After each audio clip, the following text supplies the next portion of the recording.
အားလုံးပဲမင်္ဂလာပါကိုင်းပါရ YouTube channel လေးကပြန်လည်ပြီးတော့ကြိုးဆိုပါရယ်မနေ့ညတော့ကျွန်တော်ရဲ့ YouTube မှာအားပေးနေညီကိုတွေအတွက် Real Madrid ဘော်ကြီးတပွဲကောင်းလေးကတော့အဆင်မပြေဖြစ်ခဲ့တယ်ထုံးစံတိုင်းပဲကျွန်တော် Telegram free channel join ထားတဲ့ညီကိုတွေကတော့သိပါတယ် online ပွဲဆိုလဲပွဲကြို30 channel ရွေးချယ်ပြီးတယ်ပွဲအချိန်မှုတိုင်းမှာပွဲကြို30 channel ရွေးချယ်ပြီးတယ်ဆိုတော့ကျွန်တော်ညီကိုတွေဒီ30 channel လေးဖတ်ပြီးတော့ဘဝတုဒ္ဒရာလေးရစေခြင်းနဲ့စိတ်နဲ့ကျွန်တော်ရွေးချယ်ပြီးတာပဲဖြစ်တယ်အဲ့တော့ကျွန်တော်မနေ့ညကတော့ Telefree channel မှာတပွဲနိုင်တပွဲရှုံးပြီးတော့ကြောင့်လို့ကျွန်တော်တို့တွေဒါအရင်ပဲဖြစ်ခဲ့တယ်ကျွန်တော်ရဲ့ဒါပက်ကစ်ညီကိုတွေကတော့သုံးပွဲရွေးချယ်ပြီးရမှာ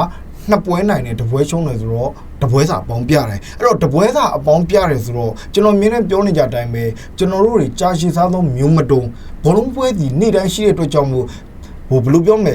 နေ့တိုင်းတပွဲစာအပေါင်းပြတဲ့အတွက်ကြောင့်လို့1000ဆိုတဲ့လူကတော့9500နိုင်မယ်3000ဆိုတဲ့လူကတော့2800နိုင်မယ်တသိန်းဆိုတဲ့လူက9000ဝယ်နိုင်မယ်အဲ့တော့ကျွန်တော်တို့နီးစနစ်မှန်ကန်ကန်လေးနဲ့စော့မယ်ဆိုညီကိုတို့အတွက်ရလက်ပိုင်းဒီမှာတော်တော်လေးကိုကောင်းမှုပါလိမ့်မယ်ကျွန်တော်နဲ့ဒါလက်တွဲခြင်းနဲ့ညီကိုများရှိတယ်ဆိုရင်ပိုင်ပါနံပါတ်အပေါင်းကောင်း083636တော့လကော Telegram တော့လကောလာရောက်ဆုံးကမင်းမြန်လို့ရပါတယ်ဒီနေ့အင်္ဂါနေ့ညမှာပရီးမီးယားလိပွဲစဉ်တွေစပိန်ဖလားပွဲတွေအီတလီဖလားပွဲတွေရှိတယ်အဲ့တော့ထုံးစံတိုင်းပဲကျွန်တော်ညီကိုတွေအတွက်ဈေးအောင်နိုင်ကြီးရှိတဲ့တပွဲကောင်းကိုရွေးချယ်တင်ဆက်ပေးမယ်လီယူနိုက်တက်နဲ့ဆန်နာလန်ပွဲစဉ်မှာဖြစ်တယ်လီယူနိုက်တက်အိမ်ကွင်းမှာလီယူနိုက်တက်ဒီ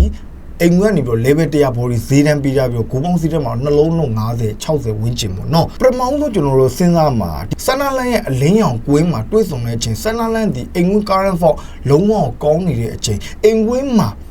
ဘယ်အသင်းမဆိုမရှုံးအောင်ကစားခဲ့တဲ့ဆန်နာလန်ကာရန်ဖောက်ကောင်းနေတယ်ကျွန်မလီယူနိုက်တက်ဒီအဝေးကွင်းကနေပြီး1-1တေးကြအောင်ကစားနိုင်ခဲ့တယ်အဲ့တော့လီယူနိုက်တက်အခုသူ့ရဲ့အိမ်ကွင်းမှာ level 100 body စီးတန်းပေးထားတယ်ဆိုတော့လီယူနိုက်တက်ရဲ့ပေးထားတဲ့ body စီးတန်းဒီဒါပြင်းတယ်လို့ကျွန်တော်တို့ခံစားရတယ်ဘူကီတွေဘာဖြစ်လို့လီကိုအထင်ကြီးတာလဲအဖြစ်ရရှင်းရှင်းလေးပဲလီရဲ့အိမ်ကွင်းမှာဒါပရီးမီးယားလိထိပ်သီးအသင်းတွေဖြစ်တဲ့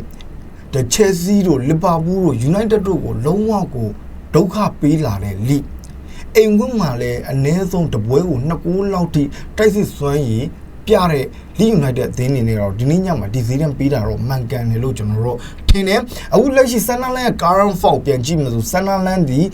အဝေး current fault ကလုံးဝကိုမကောင်းတဲ့အသင်းတစ်သင်းဖြစ်တယ်အဝေးကွင်း14ပွဲမှာကျွန်တော်တို့ဒါ2ပွဲပဲနိုင်ပြီးတော့9ပွဲတည်း9ပွဲထိရှုံးထားတဲ့ရလက်တွေအဝေးကွင်း12ပွဲမှာ9ဂိုးထိပဲသွင်းနိုင်တဲ့တိုက်စစ်ဆိုတော့ဆန်နာလန်ရဲ့ဝေးဝင်တိုက်စစ်စီတော်တော်လေးကိုအလုံးမလုံးတာကျွန်တော်တွေ့ရတယ်အဲ့တော့အင်္ဂလိပ်ဝေးဝင်တိုက်စစ်ရဲ့ percentage အင်အားကြီးရှင်လိုက်မယ်ဆိုတော့မှလီရဲ့တိုက်စစ်စွမ်းရည်ကပို့ပြီးတော့ဆန်နာလန်တဲ့များပြားနေတာကျွန်တော်တွေ့ရတယ်လီယူနိုက်တက်ကိုဒါဘူဂီပဲဖြစ်ဖြစ်ကျွန်တော်ပဲဖြစ်ဖြစ်အထင်ကြီးနေအောင်အနောက်ကလောက်ကင်ပေးနေတာတော့လီယူနိုက်တက်နီးဘက်ဖြစ်တဲ့ဖာဂီပဲဖြစ်တယ်နောက်ဆုံးကစားခဲ့တဲ့ပွဲမှာတော့အက်စတွန်ဗီလာအင်္ဂလိပ်မှာ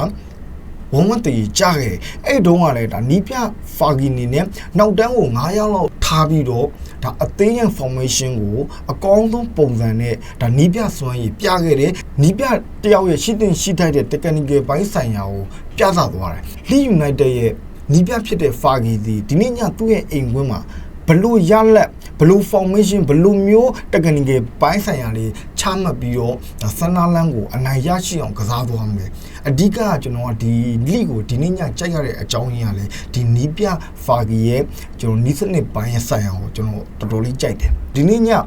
ကျွန်တော်စိတ်ကြိုက်တဲ့ဘွဲကောင်ကိုရွေးချယ်ပေးပါဆိုတော့ကျွန်တော်ကတော့ဒီနေ့ညမှာလီယူနိုက်တက်နဲ့ပဲလက်တွဲချင်ပါတယ်အကြိုက်တူတဲ့ညီကိုများနေလဲစော့ကစားဖို့အကြံပြုချင်ပါတယ်တခြားသောတပွဲကောင်းတွေလိုချင်နေဆိုညီကိုတို့အနေနဲ့ Telefree channel join ဖို့အရင်ဆုံးပြောချင်ပါတယ်ဒီနေ့ညမှာလီယူနိုက်တက်ကပဲဘယ်နှဂိုးတွေသွင်းပြီးတော့အနိုင်ရရှိသွားမလဲအဝေးဝင် current form မကောင်းတဲ့ဆန်နာလန်ကပဲမထင်မှတ်ထားတဲ့ရလက်တွေနဲ့လီယူနိုက်တက်ကိုအနိုင်ယူသွားမလားညီကိုတို့ရဲ့အတွေးခေါ်အမြင်တွေရှိတယ်ဆိုတဲ့ကွန်မန့်တွေမှာဝင်ရောက်ဆွေးနွေးတော့ပြောကြားနေပဲကျွန်တော်တို့နောက်ဗီဒီယိုမှာပြန်လည်ပြီးတော့ဆုံးဖြတ်ကြပါမယ်အားလုံးပဲကိုလက်ပါ